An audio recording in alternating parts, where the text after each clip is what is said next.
नमस्कार व्यूअर्स, मैं हूं अमीश देवगन और आप देख रहे हैं वीकेंड का सबसे भरोसेमंद कार्यक्रम ये देश है हमारा। और आज का विषय है जनादेश का संदेश। इस मुद्दे पर बहस इसलिए जरूरी है व्यूअर्स क्योंकि 2024 का जनादेश आने के बाद दिल्ली से हरियाणा तक, बिहार से महाराष्ट्र तक और पंजाब से उत्तर प्रदेश तक हर तरफ हमारे प्यारे देश में जोरदार सियासी एक्शन देखने को मिल रहा है। देवेंद्र फडणवीस का कहना है कि उद्धव को ना मराठी मानुष का वोट मिला, ना उत्तर भारतीयों का। उद्धव को उनका वोट मिला जिनके लिए उन्होंने हिंदुओं को छोड़ा है। तो उधर मायावती कह रही है कि आगे से वो सोच समझकर मुस्लिम कैंडिडेट्स को मौका देगी। तो ये देश है हमारा में हम इसकी पड़ताल करेंगे कि गठबंधन के दल कहां जाएंगे, क्योंकि हरियाणा, दिल्ली और हरियाणा में कांग्रेस और आम आदमी पार्टी के बीच सियासी कट्टी बट्टी हो चुकी है। और साथ ही मोदी सरकार में मुस्लिम मंत्री क्यों नहीं है, इसको लेकर भी सियासी बवाल लगातार जारी है। आरएसएस के दो दिग्गजों ने जो बयान दिया है उस पे भी घमासान छिड़ा हुआ है, उसकी भी आज हम पड़ताल करेंगे। तो आज इन तमाम मुद्दों पर होगी देश की सबसे मजबूत बहस। ये देश है हमारा में स्वागत है आपका ये देश है हमारा के आज के एडिशन में।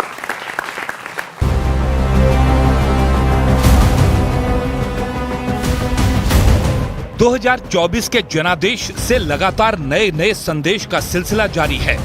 बीएसपी कह रही है कि आगे अब सोच समझकर ही मुस्लिम कैंडिडेट्स को मौका देगी। बीजेपी के नेता कह रहे हैं कि वोट जिहाद ने पार्टी को तगड़ी चोट पहुंचाई है। हम वोट जिहाद के सामने हार गए। आम मुंबईकरांनी आणि मराठी माणसांनी त्यांना मतदान केलेलं नाही। त्यांना नेमकं कुठनं मतदान मिळालेलं आहे, ज्यांच्या खातर त्यांनी हिंदू बांधवांनो, भगिनींनो आणि मातांनो म्हणणं सोडलं होतं। और इसी बीच एक संदेश आरएसएस की तरफ से भी आया है। काम करे लेकिन मैंने किया ये अहंकार न पाले तो हम इस देश की सच्ची सेवा कर रहे ऐसा होगा। जिस पार्टी ने भक्ति की, अहंकार आया, उस पर 241 पर रोक दिया, पर सबसे बड़ी बना दी। जिनके अंदर राम की अनास्था थी, अश्रद्धा थी, और उनको सबको मिलकर 234 पर रोक दिया और राम मंदिर का निर्माण कराया। इतनी बड़े कार्य करने वाली भाजपा को और वो असफल कहते हैं, अभिमानी कहते हैं, उनके स्वयं समझदारी नहीं है। हम लोगों ने राम के नाम को कभी राजनीतिक विषय से नहीं जोड़ा है। कहीं गठबंधन में टूट है, कहीं अपने ही दल के भीतर फूट है।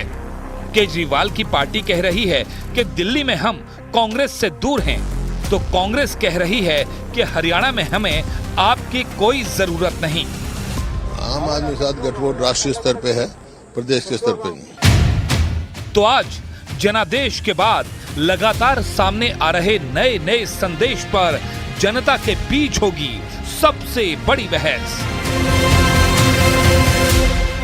आज के दिन में बहस के बड़े मुद्दे क्या है? 400 पार वाला नारा भारतीय जनता पार्टी का अति आत्मविश्वास था जिसने नुकसान पहुंचाया, ऐसा उनके घटक दल भी मान रहे हैं। नतीजों से साबित हुआ कि क्यों मुसलमानों का सियासी इस्तेमाल वोट बैंक की तरह होता है। ये नतीजे एस्टैब्लिश करते हैं। और तीसरा बहस का अहम मुद्दा 2024 के जनादेश के मायने क्या है, नतीजों में किसके लिए क्या संदेश है, क्या सीख है, उसकी भी हम बानगी देखेंगे। एक बार फिर अभिनंदन है जनता जनार्दन का, मेरे युवा मित्रों का। मेरे साथ इस मंच पे हैं doctor Sudhanshu Trivedi, member of parliament Bharatiya Janata party के और बीजेपी के लोकप्रिय प्रवक्ता। जोरदार तालियों के साथ अभिनंदन करिए। राजकुमार भाटी हैं, समाजवादी पार्टी के प्रवक्ता, नेता। जोरदार तालियों से उनका अभिनंदन है। इनकी पार्टी ने उत्तर प्रदेश में अच्छा प्रदर्शन किया है। मेरे साथ विवेक श्रीवास्तव हैं, लेफ्ट के नेता हैं, इनका अभिनंदन है। मेरे साथ सत्यप्रकाश मिश्रा हैं, जेडीयू के नेता, इनकी पार्टी ने बिहार में बहुत बेहतरीन प्रदर्शन किया है। आप तमाम लोगों का अभिनंदन है। तो सुधांशु जी, अब की बार 400 पार, अब की बार बहुमत वाली सरकार, लेकिन अब की बार जोड़ तोड़ वाली सरकार, अब की बार गुंजाइश वाली सरकार, अब की बार सबकी बात करनी पड़ेगी। देखिए, हमारी सरकार तीसरी बार भारत के इतिहास में ये पहला मौका है जवाहरलाल नेहरू के बाद जब किसी प्रधानमंत्री को तीसरी बार स्पष्ट बहुमत मिला हो। महत्वपूर्ण बात यह है कि वो दौर था जब डेमोक्रेसी नेसेंट स्टेट में थी। Yes, I agree. मतलब उस समय तो कोई किसी से पूछे सन 52 में कोई पॉलिटिकल पार्टी थी अपोजिशन में। 52 में सारे देश में कांग्रेस थी। 57 में पहली बार केरल में कम्युनिस्टों गवर्नमेंट बनी थी। तो 62 से 52 की स्थिति अलग थी। आज जब इतना वाइब्रेंट, मैच्योर, परिपक्व लोकतंत्र है, उसमें तीसरी बार लगातार मैं नरेंद्र दामोदर दास मोदी कहने के लिए जो क्षमता चाहिए वो जनता के आशीर्वाद से प्राप्त हुई है। पहला संदेश। दूसरा संदेश क्या है? दूसरा संदेश यह है कि उन राज्यों में जहां माना जाता था, उन क्षेत्रों में जहां भाजपा नहीं है, अरुणाचल प्रदेश में हमारी अपने दम पे स्पष्ट बहुमत की सरकार आई है। उड़ीसा में हमारी अपने दम पे सरकार आई है। आज समझिए, आसाम, त्रिपुरा, अरुणाचल में हमारी अपने दम पे सरकार है, उड़ीसा में अपने दम पे सरकार है, बंगाल में हम मुख्य विपक्षी दल हैं। और जो हमारे विरोधी कहते थे दक्षिण भारत से जाके लड़ेंगे, आज दक्षिण में देखिए 8 सीटें तेलंगाना में कांग्रेस की और 8 हमारी। हमारा परसेंटेज ऑफ वोट 35%। कर्नाटक में हमारी सीटें उनसे कहीं ज्यादा, हमारी 19, उनकी 7। हमारा परसेंटेज ऑफ वोट 46%। केरल में हमें सीट 1 मिली है, लेकिन वोट 17%। लेकिन क्या मेरा काउंटर सवाल, मैं जो पूरी बात कहना चाह रहा हूं, आज इस चुनाव का पहला निष्कर्ष कि भारतीय जनता पार्टी अब वास्तविक अर्थों में एकमेव राष्ट्रीय दल हो गया है, जो उत्तर से दक्षिण तक सब जगह, तमिलनाडु में भी हमें 11.5% वोट मिला है। दूसरा निहितार्थ, कांग्रेस का जो राइज हुआ है, कांग्रेस की जो स्थिति इंप्रूव हुई है, ये बहुत खतरे की घंटी लेके आई है उनके लिए, जो बहुत उसकी घंटी बजा रहे थे इंडिया गठबंधन वालों। सबसे ज्यादा तो आप ही घंटी बजा रहे थे। अरे मेरी बात तो सुनिए महोदय, सबसे पहले कर्नाटक में कांग्रेस आई है, तो मतलब जेडीएस का वोट था। कांग्रेस का बढ़ना कहीं आपके लिए खतरे की घंटी तो नहीं है, हमारे लिए या आपका अति आत्मविश्वास था? अभी मैं आपको आंकड़े दूंगा, पिक्चर एकदम साफ हो जाएगी। राहुल गांधी के शब्दों में दूध का दूध, पानी का पानी हो जाएगा। अब देखिए, कर्नाटक में वो आगे बढ़े जेडीएस के वोट के कीमत पे, तेलंगाना में आगे आए बीआरएस के वोट के आधार के ऊपर। अब अगला खतरा है डीएमके के ऊपर। अब आइए उत्तर प्रदेश। तो मैं सिंपल बताना चाहता हूं, आज इनको जितनी भी खुशी हो रही हो, मगर एक बात समझिए कि जिस कारण से दोनों लोग एक हुए थे ना मुस्लिम वोट के लिए, अब वही एक दूसरे के पेशानी पर बल आ रहे हैं। उनको लगने लगा मेरा पुराना आशिक जाग गया, अगर पुराना इश्क जाग गया तो नए वाले आशिक की हकीकत फसाना ना बन जाए। इसलिए, और ये मैं फैक्ट से बोल रहा हूं, अखिलेश जी कितने से जीते? 1,70,000 से। सुनिए, कहां? अपने गढ़ में, अपने क्षेत्र में, कन्नौज में। और आप समझिए, और राहुल गांधी जी जीते 3,90,000 से। इसका मतलब समझिए कि सपा का वोट तो कांग्रेस में ट्रांसफर हो गया, कांग्रेस का वोट नहीं ट्रांसफर हो पाया। वरना जीत के मायने, और आज कांग्रेस बीएसपी के साथ एक लाइन पूरी कह दूं, कांग्रेस ने आज घोषणा कर दी है कल कि अब वो विधानसभा चुनावों के लिए 403 के 403 विधानसभाओं में यूपी में यात्रा निकालेगी। अब अपनी यात्रा निकालेगी। अब ये 403 कि इनके दिल पे कितना महीन घाव करेंगे, अब ये समझने वाली बात है। जब जब बड़े दलों ने छोटे दलों की पालकी ढोई है, तब तक खामियाजा उन्हीं को होना पड़ा है। और इंडी गठबंधन टूट गया। जस्ट बात आम आदमी पार्टी का साफ कह दिया कि हमारा गठबंधन दिल्ली में खत्म। जनादेश का संदेश क्या है आपकी राय में? सबसे पहले तो आप उत्तर प्रदेश में एक अच्छा प्रदर्शन करा और भारतीय जनता पार्टी को बहुमत से, मैंने जिस दिन चुनाव के नतीजे आ रहे थे उस दिन भी बोला था, आज भी बोलता हूं बहुत साफ गोई से, किसी ने नहीं रोका बीजेपी को उसकी मेजॉरिटी के साथ। सिर्फ समाजवादी पार्टी ने उत्तर प्रदेश में अगर बीजेपी को डेंट नहीं किया होता तो इस बार भी बीजेपी 275 थी। यानी आपका वोट जिहाद का खेल तो चला है, आंकड़े यही बताते हैं। नहीं, जनादेश का संदेश तो बिल्कुल साफ साफ है, लेकिन महोदय ग्रहण नहीं कर रहे हैं। मुझे वो कहावत याद आती है कि रस्सी जल गई लेकिन ऐठन नहीं गई। मतलब चुनाव में 2024 के लोकसभा चुनाव में भारत के नागरिकों ने साफ साफ संकेत दे दिया है कि केवल सांप्रदायिकता की राजनीति नहीं चलेगी, केवल जातिवाद की राजनीति नहीं चलेगी, केवल जुमलेबाजी नहीं चलेगी। काम करना पड़ेगा, बच्चों के रोजगार की तरफ ध्यान देना पड़ेगा, शिक्षा की तरफ ध्यान देना पड़ेगा, स्वास्थ्य की तरफ ध्यान देना पड़ेगा, अग्निवीर हटानी पड़ेगी। अग्नि 4 साल की ठेके पे नौकरी फौज में नहीं चलेगी। लेकिन सुधांशु जी आज भी अपने वक्तव्य में वही हिंदू मुस्लिम समीकरण बैठा रहे हैं, उसका वोट उधर चला गया, उसका वोट उधर चला गया। अरे साहब, हमारी छोड़िए, अपनी चिंता करिए। हम तो जो हैं अपने दम पर हैं। हम समाजवादी पार्टी किसी की कृपा पे राजनीति नहीं करती है। समाजवादी पार्टी अपने दम पे राजनीति करती है और हमारा तो सिद्धांत है कि गैर परों से उड़ सकते हो हद से हद दीवारों तक, आसमान में वही उड़ेंगे जिनके अपने पर होंगे। तो हमारे तो अपने पर मजबूत हैं। लेकिन इस जनादेश के जो संदेश हैं, बहुत संक्षेप में 2-3 बात बता देता हूं। जी। एक तो ये संकेत है, हमें बहुत अच्छा लगा, बहुत मन प्रसन्न हुआ जब एनडीए की मीटिंग हुई तो बराबर में राजनाथ सिंह जी बैठे थे, इधर नीतीश कुमार जी बैठे थे, फिर वो गडकरी जी बैठे थे, जेपी नड्डा जी पहले भी बैठते थे ऐसे। ना, पुरानी तस्वीरें दिखा दूं। यहां से कुर्ता पकड़ के फोटो फ्रेम से हटा दिया जाता था ऐसे। सबने देखा, पूरे देश ने देखा है। एक तो जनादेश का संदेश यह है कि अब लोगों का सम्मान करना पड़ेगा।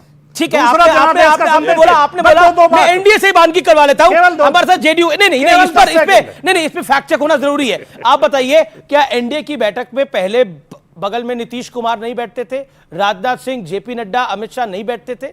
आप मुझे बताइए। अटल बिहारी वाजपेयी जी के जमाने से नीतीश कुमार, जॉर्ज फर्नांडिस सब साथ बैठते थे और एनडीए उन्हीं लोगों ने बनाया था। कभी 1-2 बार अगर स्थिति बदली थी, उस जमाने में भी नरेंद्र मोदी जी ने आगे बढ़कर हमेशा नीतीश कुमार को अपने साथ लाने की कोशिश की। सच बोल दिया। आपको वो मंच याद नहीं है जहां नीतीश कुमार जी को बार बार अपने पास ला रहे हैं? आपको वो मंच याद नहीं है जहां वो पकड़ कर ला रहे हैं चंद्रबाबू नायडू को? उनके मन में सम्मान था। आपको वो इंटरव्यू याद नहीं है जिसमें नीतीश कुमार के बारे में कह रहे कि ये व्यक्ति समाजवादी है, परिवारवादी के खिलाफ है?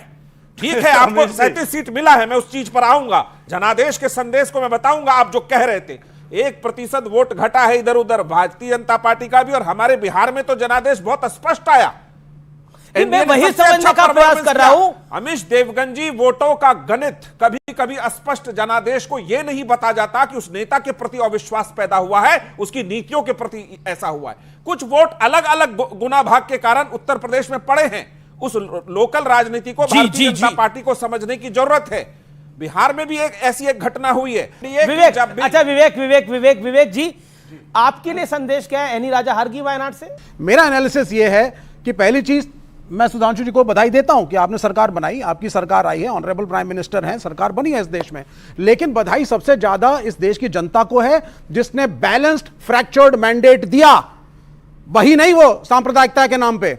और जैसे मैंने पिछले डिबेट में कहा था, अयोध्या, चित्रकूट, नासिक और ऐसे में 4-5 और जगह आपको बता सकता हूं जो हमारे हिंदू समाज के धार्मिक तीर्थस्थल माने गए हैं, उन्होंने भारतीय जनता पार्टी को रिजेक्ट करके डेवलपमेंट को अपनाया, क्योंकि इनका मॉडल ऑफ डेवलपमेंट जो लेकर के वहां पे गए थे वो लोकल्स को सूट नहीं करा।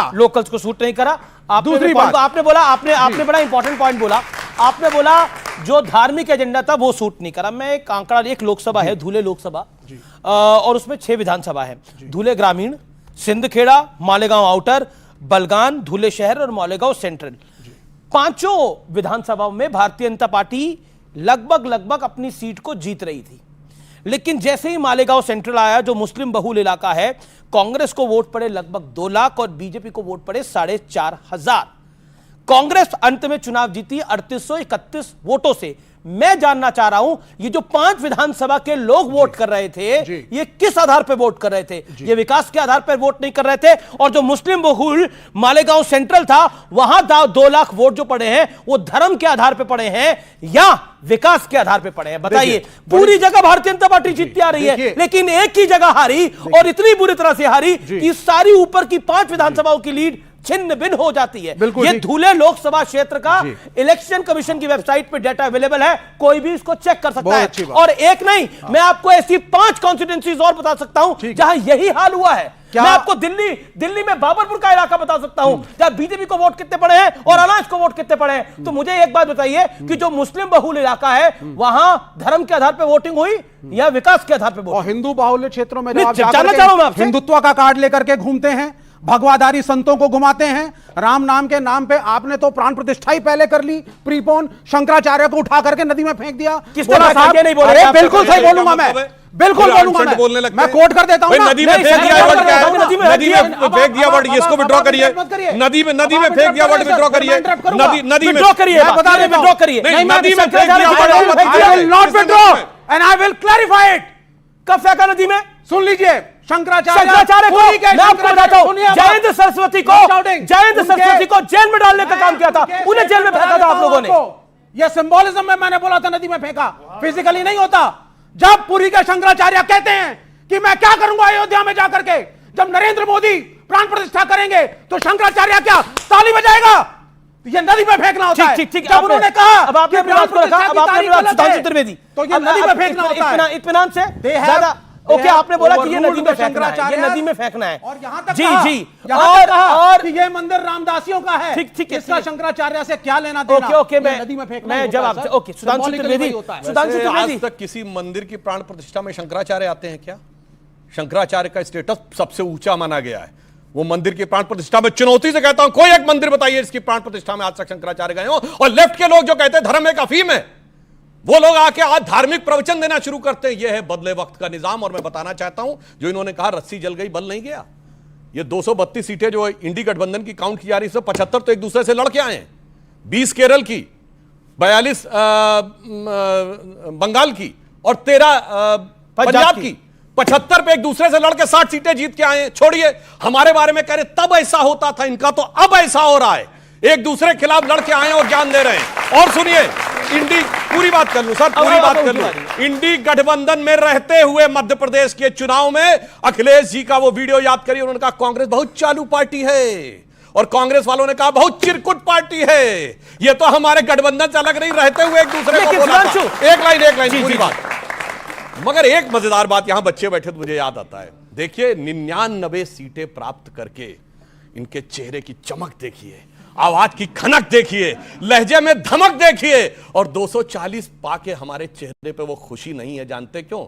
एक बच्चा होता है टॉपर, जिसको डिस्टिंक्शन मार्क्स मिलने थे, अगर डिस्टिंक्शन नहीं मिला तो उसके चेहरे पे मायूसी होती है, और एक धड़ाधड़ फेल हो रहा है, और ग्रेस मार्क्स से पास हो गया तो उसकी खुशी का ठिकाना नहीं रहता है। इस चुनाव का वो संदेश है। और इसलिए एक लाइन सर, एक लाइन कह दूं, एक लाइन आज एक सवाल मैं आपसे पूछना चाहता हूं, आप अयोध्या हार गए, एक नैरेटिव चलाया जा रहा है कि पीडीए के आगे हिंदुत्व की हार हो गई है। अयोध्या हारे हैं आप लोग, भारतीय जनता पार्टी अयोध्या हारी है। निश्चित रूप से अयोध्या की पराजय हर व्यक्ति के, हर भारतीय और हर हिंदू के दिल में शूल की तरह चुभने वाली है, परंतु उससे भी बहुत सारी चीजें सीखने को मिलती हैं।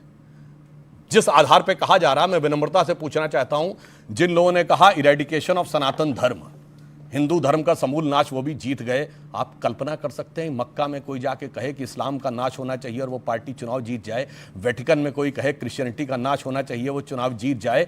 तो हमारे लिए भी बहुत सारे टेक अवे हैं, क्या जो सोचने का। पहले दो टेक अवे क्या, फिर राजकुमार बता रहा हूं। सोचने का टेक अवे ये है कि एक समुदाय को ये सारे सेकुलर दल कहां तक जोड़ के रखते हैं, वो हमास और फिलिस्तीन के लिए भी लड़ता है, जो कहता ऑल आइज ऑन रफा। रफा का नाम नहीं पता होगा किसी को, कहां पे रफा है और क्या रफा का लेना देना है। मगर दूसरे में, क्योंकि बात सही है, ये कहते हैं हम हिंदू मुसलमान की बात करते हैं। हाँ, हम हिंदू और मुसलमान दोनों की बात करते हैं, ये सिर्फ मुसलमान की बात करते हैं और हिंदू में जात बिरादरी की बात करते हैं। तो इसलिए हमें यह ध्यान रखना होगा कि राष्ट्र को है लोग भूले, स्वार्थ है युग मंत्र सारा, वर्ग जाति विभेद की अब बह रही है कलुष धारा। इस अमा के तिमिर को अब अरुणिमा क्या मान ले हम, हो गए हैं स्वप्न सब साकार कैसे मान ले हम, टल गया सर से व्यथा का भार कैसे मान ले हम। कोई बात नहीं, आगे हम और संघर्ष करेंगे, और चिंता मत करिए। ये 99 जानते कितने पहुंचे? 3 बार मिलाकर इनको उतना सीट नहीं मिली जितनी की मोदी जी को मिली। एक और टेक अवे, लेफ्ट वाले हम बचपन से सुनते थे, लेफ्ट कहता है, एक मिनट, अब पूरी बात कर लूं, आप बोल रहे थे। देखिए हम एक बात बताएं, हम बचपन से सुनते थे कि लेफ्ट ये कहता है कि दुनिया भारत समाज में 2 ही वर्ग होते हैं, गरीब और अमीर, प्रोलिटेरिएट और बुर्जुआ जी। मगर आज लेफ्ट कहता है जात बिरादरी, और जो समाज के सबसे बुर्जुआ लोग हैं, सबसे पैसे वाले धनाढ्य नेता हैं, उनके साथ ये खड़े हुए थे। ये सोच में बदलाव आया, और लेफ्ट कहता था धर्म एक अफीम है। लेफ्ट वाले कहते थे वो ईश्वर के नाम की शपथ नहीं लेते। मगर बंगाल में फुरफुरा शरीफ के गद्दी नशीब पीरजादा अब्बास सिद्दीकी की पार्टी के आगे सिजदा करके गठबंधन करते हैं। यानी सोच में कितना बदलाव आया।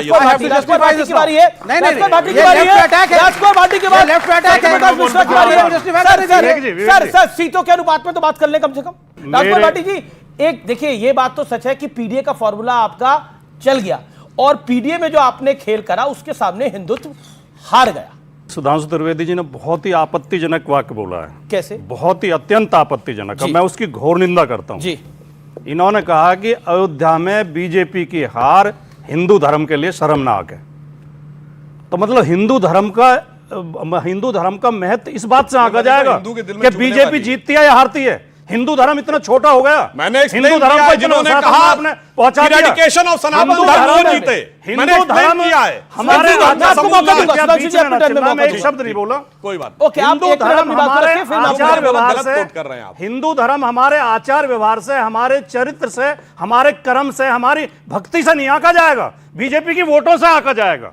ये बहुत ही घटिया बात है और ये इनकी हार का कारण है। ये इस अहंकार में जो जीते हैं। क्या अवधेश प्रसाद पासी हिंदू नहीं है जो चुनाव जीते हैं? क्या समाजवादी पार्टी के अध्यक्ष अखिलेश यादव हिंदू नहीं है? क्या आप हिंदू धर्म की नई परिभाषा करना चाहते हैं? क्या हम सारे हिंदू शास्त्रों को फेंक दें और बीजेपी का घोषणा पत्र पढ़े जो बीजेपी कहेगी वो हिंदुत्व है? पहली बात। दूसरी बात, ये जो कह रहे हैं ये केवल अयोध्या नहीं आ रहे हैं, ये केवल अयोध्या नहीं आ रहे हैं, इन्हें समीक्षा करनी चाहिए। ये अयोध्या के साथ चित्रकूट भी आ रहे हैं जहां रामचंद्र जी ने वनवास के समय पे समय व्यतीत किया था। ये सीतापुर भी आ रहे हैं जो माता सीता से संबंध है जिसका। ये बस्ती भी आ रहे हैं जहां राम के गुरु वशिष्ठ जी की भूमि है जो। ये सुल्तानपुर भी आ रहे हैं जहां राम से जुड़ा हुआ पवित्र स्थान है। ये प्रयागराज भी आ रहे हैं जहां वनवास के दौरान भगवान श्री राम का पड़ाव था। ये जो है रामटेक भी आ रहे हैं जहां राम की विश्राम स्थली रही। ये जो है नासिक भी आ रहे हैं जहां लक्ष्मण ने सूर्पनखा की नाक काटी थी, वो नासिक भी आ रहे हैं। जीती समाजवादी पार्टी है और इंडिया अलायंस के कुछ दल जीते हैं। लेकिन ये विशेष सेक्युलरिज्म तो भारत में ही हो सकता है जहां पर आपकी पार्टी के नेता थे स्वामी प्रसाद मौर्य जिन्होंने श्री रामचरितमानस की प्रतियां जलाई थी। श्री रामचरितमानस की जिस पार्टी के नेता ने प्रतियां जलाई हो वो अयोध्या में पार्टी जीती। ये भारत का सेकुलरिज्म है, विराट सेकुलरिज्म है और इस सेकुलरिज्म को सलाम है। इस सेकुलरिज्म, सर अब मुझे अपनी बात को कंप्लीट कर लीजिए 30 सेकंड। इस भारत के सेकुलरिज्म को सलाम है कि जिस इंडिया अलायंस ने बोला सनातन धर्म को इरेडिकेट करेंगे वो पार्टी नासिक में भी जीती। आपने बोला ना वो गठबंधन नासिक में भी जीता। ये भारत का ग्रेट सेकुलरिज्म है जी। सेलिब्रेट सेकुलरिज्म, प्लीज सेकुलरिज्म को इतना सेलिब्रेट करिए कि घर घर में सेकुलरिज्म फैल जाए। मेरा निवेदन है सब लोगों से, आप लोग भी सेकुलरिज्म सब सेलिब्रेट करिए। कौन इनकार करता है भाई? ऑल आइज ऑन राफा पे जाकर तुरंत जाके सब लोग मेरा मैच देख रहे हैं, ऑल आइज ऑन राफा पे इंस्टाग्राम स्टोरी लगा लीजिएगा, ट्विटर पे लिख दीजिएगा, फेसबुक पे लिख दीजिएगा माता वैष्णो देवी में 40 भक्तों की बस को भीड़ में 9 लोग को की इस्लामिक आतंकवाद के तहत हत्या कर दी गई। उसके बारे में कोई चिंता करने की किसी को आवश्यकता नहीं है। राफा की चिंता करिए, घर में जो हो रहा है देखा जाएगा बाद में, क्या फर्क पड़ता है? हमारे घर में अगर आग लग जाए तो हमें अपने घर की चिंता करने की कोई आवश्यकता नहीं है। हमें इराक की चिंता करनी है, हमें ईरान की चिंता करनी है। हमारा यही सेकुलरिज्म है और यह सेकुलरिज्म बहुत अच्छा है और इसी सेकुलरिज्म को इसी तरह सेलिब्रेट करिए। सुधांशु त्रिवेदी। अमीश जी एक वाक्य केवल बोल रहा हूं। नहीं, अब आपने बोले कई आतंकवादियों से, पाकिस्तान की सेना से, देश के दुश्मनों से लोहा लेने में इस देश के पिछड़े और दलित हमेशा आगे रहते हैं। सर पूरे देश आगे रहता है, कम से कम सेना के अंदर पिछड़े दलित मत करिए। नहीं, आई ऑब्जेक्ट। सेना में पिछड़ा दलित नहीं होता, सैनिक होता है। कमाल कर रहे हैं आप लोग, अपनी सियासत के लिए सेना को बांटेंगे। सेना में पिछड़ा दलित कर रहे हैं आप, कभी नहीं सेना में आका गया। अच्छा, ये राजनीति में कर सकते हैं, राजनीति में करिए, आप भी करते हैं, वो भी करें। आपको गाली दे सकते हैं, ये पीडीए प्रसाद की मरने की कामना कर सकते हैं। अच्छा, ये क्योंकि अवधेश प्रसाद दलित समुदाय से आते हैं, अच्छा, ये उनकी जीत पे नाराज हो सकते हैं, ये गाली बक सकते हैं। ये कौन सा हिंदुत्व है? बार ढंग से उन्होंने गिनाया कि अयोध्या हारे, चित्रकूट हारे, नासिक हारे, प्रयागराज हारे। किसके हार पर बोल रहे थे? भारतीय जनता पार्टी की। और सुधांशु जी ने एक टिप्पणी की, उसका भावार्थ अलग है कि वेटिकन में यदि हार जाए कोई क्रिश्चियन तो उसको दुख होगा। यह नहीं कहा जा रहा है। वहां ये किसको हरा रहे हैं, किसकी जीत की वकालत कर रहे हैं? आप सारे राम सीता को गिना करके यह बताना चाह रहे हैं कि पूरा का पूरा ये राम और सीता और उनके मानने वालों की हार है, यह बता रहे हैं ना? यही तो बता रहे थे आप। इस राजनीति के खिलाफ है। समाजवाद की किस धारा में यह लिखा है कि राम को नकार दो? क्या लोहिया ने कहा था? ये तो पहले भी कहते थे। नहीं, क्या लोहिया ने कहा? हवा में उड़ गए। जय श्री राम। आना चाहता हूं, अवधेश पासी जीते हैं, बहुत बहुत हार्दिक शुभकामना उनको। अयोध्या की जीत उनको मुबारक हो, उसकी वहां सेवा करे। हम बिल्कुल ये नहीं कहना चाहते कि वो हिंदुत्व की हार है या किसी परिभाषा की हार है, लेकिन आप तो उसी बिंदु में समेट रहे हैं भाटी जी कि राम यहां प्रयागराज में थे, राम यहां नासिक में थे, राम यहां चित्रकूट में थे। मतलब आप तो बता गए ना कि राम के कारण हार हो गई। ये तरीका ठीक नहीं था समाजवादी पार्टी का कहने का। 37 सीटें आई आपकी, आपको उसकी बहुत बधाई। बीजेपी ने आपको सार्वजनिक मंच में बधाई दी, मेरे कार्यक्रम में भी बधाई दी। लेकिन नरेंद्र मोदी तीसरी बार देश के प्रधानमंत्री बने, ये ऐतिहासिक है। पंडित नेहरू के बाद कोई दूसरा प्रधानमंत्री है जो तीसरी टर्म पे प्रधानमंत्री आ रहा है। और 240 सीटें बीजेपी की अपने बूते हैं और 292 एनडीए के बूते हैं। तो राहुल जी, प्रियंका जी, अखिलेश जी बधाई क्यों नहीं दे रहे? इतनी नाराजगी? क्योंकि इसी जनता ने तो वोट डाले हैं। जिस जनता ने आपको अयोध्या जितवाई, उसी जनता ने तो नरेंद्र मोदी को बनारस भी जितवा दिया। अभी सत्यप्रकाश जी ने थोड़ी देर पहले माननीय अटल बिहारी वाजपेयी जी का नाम लिया था। वाजपेयी जी 2 टर्म देश के प्रधानमंत्री रहे। उनके कार्यकाल में कभी राजनीतिक कटुता इस कदर नहीं हुई। आप लोकसभा की कार्रवाइयां अगर देखेंगे तो इतने आपस में मेल जोल के साथ, प्यार मोहब्बत के साथ व्यंग करते थे, हंसते थे। अटल बिहारी वाजपेयी जी विपक्ष के लोगों से मिलते थे। अगर इस देश में वो तो समाजवादी राजनीतिक कटुता पैदा की है तो उसके लिए माननीय जो नरेंद्र मोदी जी जिम्मेदार। ठीक, अब आपने वो जिस तरह विपक्ष के नेताओं को गाली देते हैं और उनकी कामना करते हैं कि ये पार्टी खत्म कर दूंगा, उसे खत्म कर दूंगा, जेल भेज दूंगा सबको, उन्होंने राजनीतिक देखो बीच में चिल्ला रहे हैं, बीच में चिल्ला रहे हैं। इस बात का थोड़ा भी ये नहीं है। अब आप देखो बीच में कौन चिल्ला रहा है, सम्मान दिया बीच में कौन चिल्ला रहा है। मुलायम जी को नरेंद्र मोदी सरकार ने पद्म विभूषण से ये सही बात है। लेकिन उस बात का जवाब और दे दूं। इन्होंने कहा कि आप ये सिद्ध करना चाहते हो कि ये हिंदू विरोधी जीत गए। नहीं, हम ये सिद्ध करना चाहते हैं कि राम के नकली भक्त हैं, राम इनसे कुपित हैं। और राम उस दिन से कुपित हैं जिस दिन इन्होंने ये कहा कि राम को हम लाए हैं। राम ने कहा अच्छा मैं तुम्हें लाया हूं या तुम मुझे लाए हो। राम इसलिए नाराज हैं और सीता माता भी नाराज हैं। सीता माता रो रही, सीता माता भी इनसे नाराज है, राम भी इनसे नाराज है। सीता माता रो रही बीजेपी के काम से, सारा चंदा खा गए मेरे पति के नाम से। अब इनको जवाब दे दूं जी। देखिए पहली बात तो इस ढंग के, देखिए ये कितने महान व्यक्ति हैं कि इन्होंने ये कहा कि हम लोगों ने सिर्फ इसलिए कहा, नहीं, आपकी गठबंधन ने कहा हिंदू धर्म का समूल नाश होना चाहिए, इरेडिकेशन ऑफ सनातन धर्म कहा। सुनिए, ये डीएमके ने कहा और आपके इंडी गठबंधन में शामिल थे। अब सुनिए, आपकी पार्टी के लोगों ने रामचरितमानस फाड़ी। सुनिए, सतीश जारकिहोली कर्नाटक का पीडब्ल्यूडी मिनिस्टर जो कार्यकारी अध्यक्ष था, उसने कहा हिंदू शब्द गंदा है। राहुल गांधी ने कहा हिंदू धर्म में जो शक्ति है मुझे उससे लड़ना है। सुनिए, राहुल गांधी की यात्रा में तमिलनाडु में जाकर उन्होंने उस जॉर्ज पुनिया का साथ दिया जिसने कहा कि इस देश की धरती इतनी पवित्र है कि मैं टच ना हो जाऊं, इसलिए मैं जूता पहनता हूं, शर्म आनी चाहिए। इसके बाद हमने जाके कहा ऐसा नहीं कि केवल एक आपने कहा हिंदू धर्म की बात। और सोचिए कितने बड़े भक्त हैं कि पढ़ना पड़ रहा है कि अयोध्या में यह था, प्रयाग में यह था, चित्रकूट में यह था, नासिक में यह था। यह दर्शाते हैं जो आके हमें ज्ञान दे रहे हैं। और सुनिए, दूसरी बात इन्होंने कहा पीडीए की बात, तो मैं कहता हूं अवधेश पासी जी ने जीता है और अयोध्या की जीत इनके लिए बहुत बड़ी जीत है और हमारे लिए निश्चित रूप से बहुत खटकने वाली जीत है। तो बताइए, अवधेश पासी बनेंगे लोकसभा में नेता? संसदीय दल नहीं बनेंगे, संसदीय दल परिवार का रहेगा।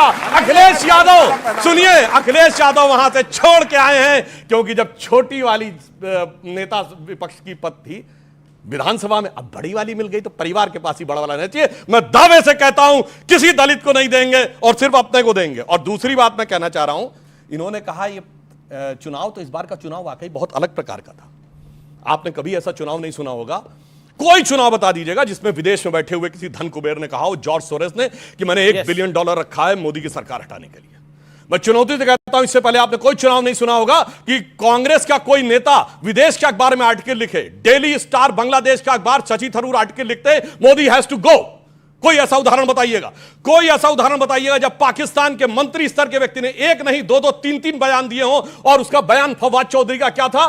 बीजेपी हारनी चाहिए, मोदी हटना चाहिए, उसके बाद जो मर्जी हो कर लेंगे। इन टोटो वही। इससे पहले कभी बताइएगा विदेश में छपी खबर की बात नहीं कर रहा हूं। रूस के विदेश मंत्रालय ने ऑफिशियल बयान दिया कि भारत के चुनाव को विदेशी शक्तियों के द्वारा प्रभावित करने का प्रयास किया जा रहा है। और ऐसी जुगलबंदी तो अंदर और बाहर से नजर ही नहीं आई कि जो बात ये कह रहे थे वही बात बाहर कही जा रही थी। इसलिए इस चुनाव को बहुत सहजता से लेना इतना आसान नहीं है। और इसमें कोई दो राय नहीं है। इसीलिए ये जो तीसरी टर्म का मोदी का चुनाव था यह भूतपूर्व चुनाव था जिसके अंदर बड़ी सारी फैक्टर्स थे। लेकिन मल्लिकार्जुन खड़गे लेकिन एक सेकंड, मल्लिकार्जुन खड़गे ने एक बहुत बड़ी स्टेटमेंट दी। वो बड़ी स्टेटमेंट यह है कि भारतीय जनता पार्टी के पास मैंडेट नहीं है, एनडीए के पास मैंडेट नहीं है। उनका डायरेक्टली इनडायरेक्टली यह कहना है कि यह सरकार चलेगी नहीं। क्या कहा है मल्लिकार्जुन खड़गे ने, सुन लेते हैं। एनडीए गवर्नमेंट गलती से बनी हुई है। मोदी जी को एक तो मैंडेट नहीं है और माइनॉरिटी गवर्नमेंट है। ये गवर्नमेंट कभी भी गिर सकती है। अब देखेंगे, हम ये नहीं बोलेंगे कि अच्छा, हम तो ये कहेंगे अच्छा चलने दो, देश के लिए अच्छा होने दो। अल्पमत में सरकार है। बीजेपी का नंबर 240 है, एनडीए का नंबर 292 है। नरेंद्र मोदी को एनडीए ने नेता चुना है। यह बहुत कम देखने को मिलता है कि सरकार की शपथ के 4 दिन बाद ही इस तरह के बयान लगातार आ रहे हो। सुधांशु त्रिवेदी, आपका इस पर रिएक्शन क्या है? मैं एक पूरा करना चाहता हूं। जो इन्होंने कहा कि मोदी जी विपक्ष के नेताओं के साथ करते, तो मैं याद दिलाना चाहता हूं, प्रणब मुखर्जी को भारत रत्न किसने दिया? मोदी जी की सरकार में। पीवी नरसिम्हा राव को भारत रत्न किसने मिला? मोदी जी की सरकार में। एससी जमीर और तरुण गोगोई को पद्म अवार्ड किसके मिला? मोदी जी की सरकार में। प्रकाश सिंह बादल को कब मिला? मोदी जी की सरकार में। कर्पूरी ठाकुर और मुलायम सिंह को मोदी जी की सरकार में। सरदार पटेल की सबसे बड़ी मूर्ति बनाई मोदी जी ने। इन्होंने परिवार के अलावा किसी को नहीं दिया। बताइए, डॉक्टर अंबेडकर को भारत रत्न दिया? नहीं। सरदार पटेल को दिया? नहीं। मगर नेहरू को भी दिया उनकी खुद की सरकार ने। इंदिरा जी को भारत रत्न दिया इंदिरा जी की खुद की सरकार ने। और राजीव गांधी को दिया कांग्रेस की सरकार ने। ओके, सम्मान मोदी जी ने किया विपक्षी नेताओं का कोई नहीं कर सकता। मल्लिकार्जुन खड़गे की जो स्टेटमेंट है, इस पर आपका रिएक्शन, आपका भी, और क्योंकि एनडीए का रिएक्शन मस्ट है इसके ऊपर, क्या कहना चाहते हैं? उन्होंने बोला ये सरकार तो चलेगी नहीं और मोदी जी के पास मैंडेट नहीं है, ये गिर जाएगी सरकार। मैं सिर्फ खड़गे जी के प्रति सहानुभूति व्यक्त करते हुए कहना चाहता हूं कि उनके कांग्रेस अध्यक्ष रहते हुए 99 सीटें आई हैं, परंतु इंडी गठबंधन वाला कोई रत्ती भर का श्रेय उनको नहीं दे रहा है। एक ऐसे व्यक्ति को श्रेय दे रहा है ना जो अध्यक्ष है, ना उपाध्यक्ष है, ना महासचिव है, ना नेता प्रतिपक्ष है, मगर सारा का सारा श्रेय उसी को मिल रहा है। तो इसका सरकार गिर जाएगी। सुनिए, एक पूरी बात कर दे, पूरी बात परेशान है। एक सेकंड, मैं जवाब ले लेता हूं, फिर सत्यप्रकाश मिश्रा, फिर आपसे जवाब लूंगा। सरकार क्यों गिरेगी? सुनिए, सरकार छोड़िए, इंडी गठबंधन पहले ही अलग हो गया। आम आदमी पार्टी ने बयान दे दिया कि उसका गठबंधन सिर्फ लोकसभा चुनाव तक था, दिल्ली में खत्म। ये खड़गे जी को क्यों लग रहा है सरकार गिरेगी? अरे भैया, पहले अपना तो देख ले, उनका तो गिरना शुरू हो गया। जी, और वो ख्वाबों ख्यालों में सोच रहे। ये मैंडेट नहीं है मोदी जी के पास? नहीं, पूरा का पूरा मैंडेट है। जिस गठबंधन के पास 293 सीट हो, उसको अगर खड़गे जी इस तरह बोले तो हंसी ही आती है।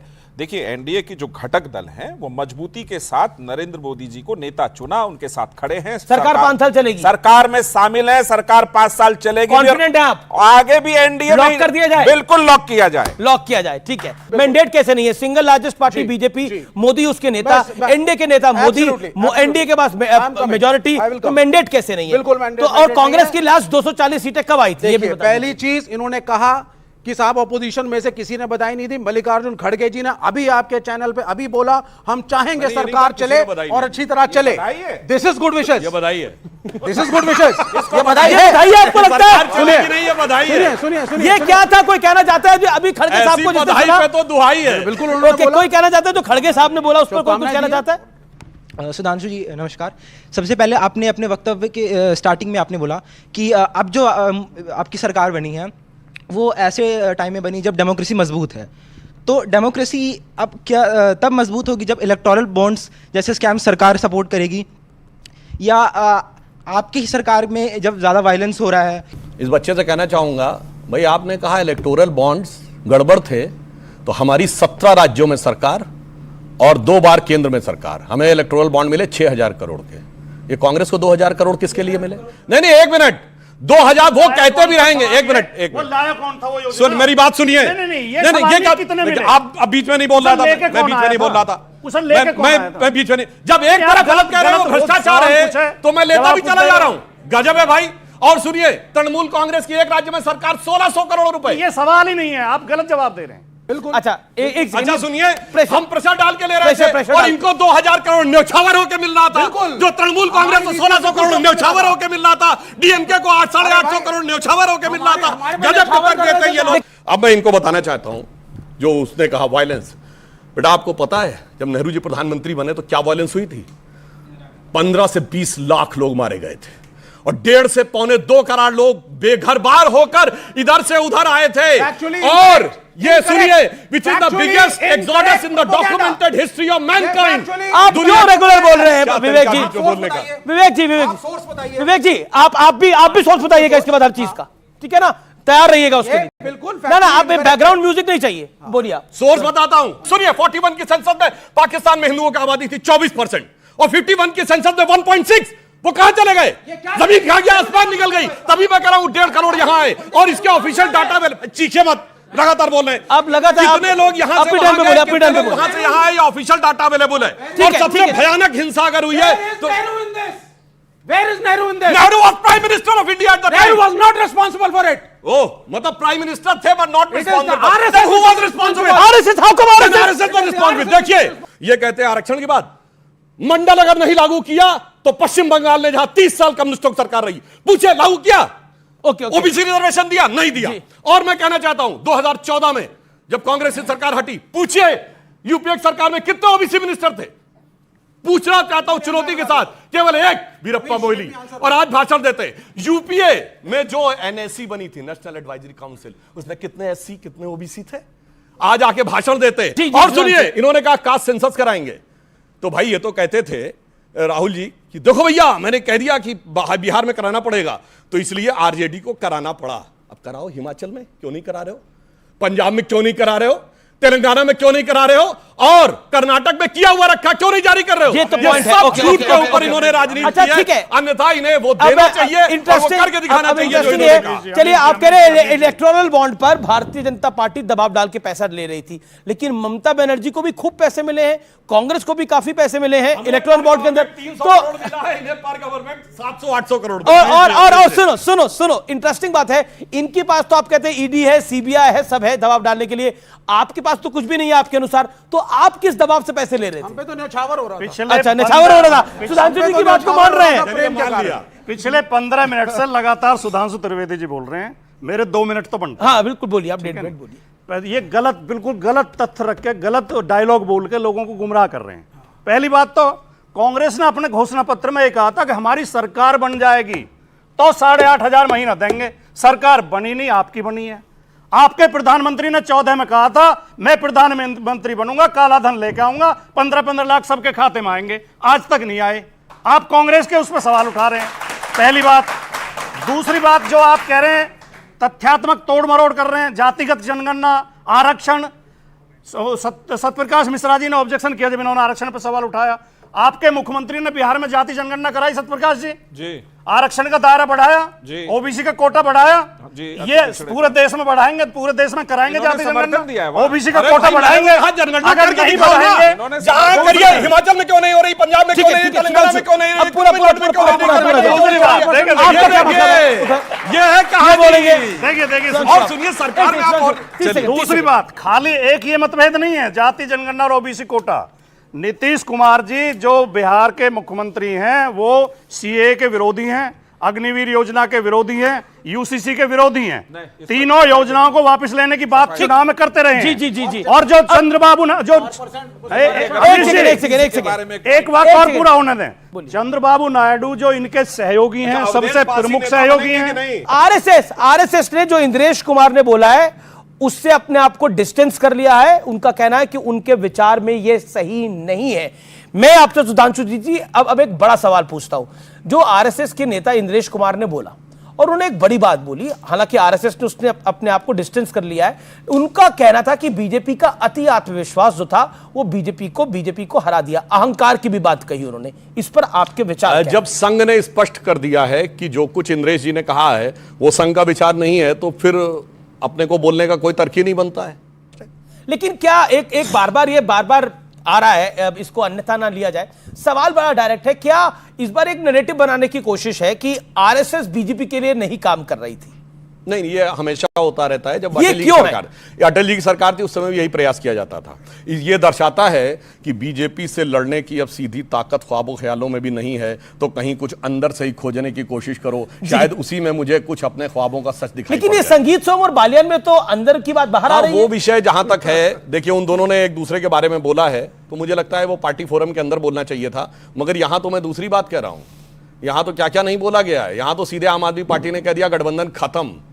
चलिए वो तो पार्टी और नेता ही, उनकी तो पार्टी लड़ रही है, आपके कुछ नेता लड़ रहे हैं। इसमें रहते हुए कांग्रेस के नेता प्रतिपक्ष अधीर रंजन चौधरी ने बंगाल के लिए कहा there is no democracy in Bengal. Okay मगर उसके बाद भी वो कहते हैं दिल्ली में ममता जी चाहिए to save the democracy in the country. क्या आपको लगता है ये जो इलेक्शन है इसका सबसे बड़ा मैसेज ये है कि बीजेपी और मोदी तो चाहिए लेकिन एनडीए के साथ चाहिए, यानी मनमानी ना करे, ये बार बार विपक्ष कर रहा है। इस फ्रेम में भी कंप्लीट आप नहीं डाल सकते। ठीक है, मैंडेट कम है, जो टारगेट था उससे कम है, कभी कभी स्कोर कम बना लेते हैं, लेकिन आप इसको स्पष्ट रूप में कि नहीं हमको मोदी जी तो चाहिए लेकिन एनडीए के साथ चाहिए, ऐसा भी नहीं है। केसी त्यागी ने बोला 400 पार की जो बात थी उसका मैसेज गलत चला गया। देखिए जो जिन्होंने इतना अच्छा काम किया, 25 करोड़ अगर गरीबों को गरीबी रेखा से ऊपर पहुंचाया होगा, इतने शौचालय बनवाए, गरीबों के लिए घर बनाया, तो उनके मन में ये सपना जरूर रहा होगा कि चलो इस बार अच्छा परफॉर्म करते हैं। चलिए मैं आप एनडीए के घटक दल हैं, पीछे तस्वीर चल रही है, एक सेकंड, ये एनडीए के साथ रहेंगे? बिल्कुल रहेंगे। ये तो पहले जा रहे हैं, ये एकनाथ शिंदे। हाँ रहेंगे। ये तो एनडीए के कन्वेनर कभी रहते, वो बिल्कुल रहेंगे, चट्टान की तरह रहेंगे। और इनके बारे में कुछ कह पाएंगे? बिल्कुल रहेंगे, पक्का कंफर्म लॉक कर दिया जाए। देखिए सबसे नहीं, आप लोग ने ताली बजाई, सबसे लंबा समय वो एनडीए के साथ रहे हैं। अब आपकी घटक दलों की बात कर लेते हैं। मैं आपसे ये जानना नहीं, आप नहीं घटक दलों पे बोलिए ना। मैं कह रहा हूं कि अब विधानसभा चुनाव भी के कांग्रेस के साथ लड़ेगी, क्योंकि कांग्रेस के कुछ नेता कह रहे हैं कि अब हमारा राइट ज्यादा बनता है सीटों पे लड़ने का, यानी 100 सीटों पे कांग्रेस चुनाव लड़ेगी विधानसभा चुनाव में। नहीं, ना तो कांग्रेस की तरफ से अभी ऐसा कोई बयान आया है। दोनों आप लोग साथ हैं विधानसभा के लिए भी? ना अभी विधानसभा चुनाव है, कितनी सीटों पे कौन लड़ेगा ये निर्णय विधानसभा आप लोग साथ है, पर नहीं, हम संभावना यही है कि साथ ही लड़ेंगे। ठीक है, अब सवाल कुछ ऑडियंस के, कुछ 2-3 सवाल जो पूछना चाहे। आपका क्या सवाल है? खड़े होकर पूछिए सवाल। सर, सुधांशु द्विवेदी जी से मेरा सवाल है कि नीतीश कुमार जी का और चंद्रबाबू नायडू जी का इतिहास काफ़ी अच्छा नहीं रहा है। वो पलट जाते हैं, सरकार गिर जाती थी, पिछली बार भी एक वोट से सरकार गिर गई थी अटल जी की। तो इस पर आप क्या कहना चाहेंगे कि कितना आश्वासन दिया है कि वो आपकी सरकार चलाने में मदद करेंगे? तो सबका सवाल है सर। सुनिए सर, इस सवाल में किस प्रकार का नैरेटिव और कितना यथार्थ है मैं बताना चाहता हूँ। 1995 में हमारा नीतीश कुमार से गठबंधन हुआ, 29 साल में 26 साल नीतीश कुमार हमारे साथ रहे, 1.5 साल के 2 स्पैन छोड़ के। चंद्रबाबू नायडू बीते 3 साल में पलटना ज्यादा हो गया। हिंदुत्व की बात करते हैं, अभी थोड़ी देर पहले उन्होंने बोला कि अपोजिशन पार्टी पूरे हिंदू धर्म का विनाश करना चाहती है, लेकिन मैंने नहीं बोला, ये डीएमके ने बाकायदा, वही मैं बोल रहा हूं। सुनिए, वो कॉन्फ्रेंस की इरेडिकेशन ऑफ सनातन धर्म का समूह, इस पे 2 दिन का सेमिनार हुआ जिसमें तमिलनाडु सरकार के लोग गए और राहुल गांधी ने रायबरेली में अपनी रैली में बोला कि डीएमके वालों ने हमारा साथ। बिहार में जीतन राम मांझी जी बोलते हैं कि राम काल्पनिक है, उनको आपने मंत्री बना दिया, ये बोल रहे हैं, उनको आपने मंत्री बनाया है, मंत्री बनाया जीतन राम मांझी को। जनाब, उन्होंने हमारे साथ रहते हुए कभी नहीं बोला, सुनिए, हमारे साथ रहते हुए कभी नहीं बोला, उनकी उपस्थिति में वंदे मातरम जय श्री राम के नारे लगे, इनके साथ रहते हुए बोल रहे हैं। मेरा सवाल सुधांशु जी से है, उन्होंने कहा कि कांग्रेस सरकार में इंदिरा गांधी को भारत रत्न दिया तो वो गलत है, तो क्या मोदी सरकार में नरेंद्र मोदी के नाम से स्टेडियम बनाया जाता है? सुनिए, एक मिनट मैं इसका जवाब देना चाहता हूं। जी, सुनिए मेरी बात। ठीक है, सवाल सुनिए मेरे भाई, सुनिए बेटा, इनको मैं स्पष्ट करना चाहता हूं। भारत रत्न देने वाली जो कमेटी होती है उसका चेयरमैन प्राइम मिनिस्टर होता है। प्राइम मिनिस्टर, अब पूरी बात सुनिए भाई, और जो स्टेडियम का नाम रखने वाली कमेटी होती है वो उस खेल की इकाई का चीफ होता है। बात रामपुर गांव की भी होनी चाहिए। आप बोल रहे हैं अयोध्या में अगर बीजेपी हारी है तो उसका रीजन क्या है? डेवलपमेंट। ठीक, आपने बोला तो रामपुर गांव की भी बात करता हूं, जहां पंचायती राज में प्रधानमंत्री वो आवास योजना है, उसके तहत 534 आवास वहां पे आवंटित हुए, ये सत्यापित है, ठीक। लेकिन वहां पे भी बीजेपी हारी, और वहां पे एक विशेष वर्ग के लोग हैं जिसके वजह से एक वोट बीजेपी को नहीं मिला। तो क्या वो जो लाभ है वो धर्म के आधार पर मिला? 100% जो मतदाता है वो विशेष संप्रदाय से। ये देखिए, ये तो ये जनादेश क्या है? ये 534 आवास की खबर फर्जी है। क्या 534 आवास की खबर फर्जी है? हाँ, इतना जरूर है, नरेंद्र मोदी जी ने जो गांव गोद लिया था उसमें वो हारे हैं, क्या इतना जरूर है। वो गांव खोदा नहीं था तो क्या यहाँ का गांव जीतने के लिए समाजवादी पार्टी ने खोदा था? नहीं, ये जो 534 ठीक है, अब सवाल हुआ, सवाल हो गया, सवाल था, उसका जवाब नहीं मिला। 1,70,000 से अखिलेश जी जीते और 3,90,000 जो जीता उनको शुभकामनाएं, खतरा ज्यादा है। जो जीता उसको शुभकामनाएं, जो हारा वो अगली बार दोबारा प्रयास करेगा। ये तो हमारा भारत का, देश का जो लोकतंत्र है वो तो महान है। सबसे ज्यादा नमन है देश की जनता जनार्दन को, जो मत डालने के लिए निकली, अगली बार और तेजी के साथ निकलिएगा, सबसे बड़ी बात है। और शुक्र है भगवान का, शुक्र है खुदा का कि ईवीएम की लाश बच गई। अगर कहीं बीजेपी को आ जाती 300 से ज्यादा सीटें, तो यही मंच होता, यही कार्यक्रम होता, और यही भाटी जी होते, और यही हमारे विवेक श्रीवास्तव होते जो ईवीएम की अर्थी निकाल देते। तो आप तमाम लोगों का बहुत बहुत शुक्रिया इस मंच पे आने के लिए, अपनी बात को रखने के लिए। मेरे युवा मित्रों का बहुत बहुत शुक्रिया अच्छे सवाल पूछने के लिए। फिलहाल इतना ही, नमस्कार, जय हिंद, वंदे मातरम।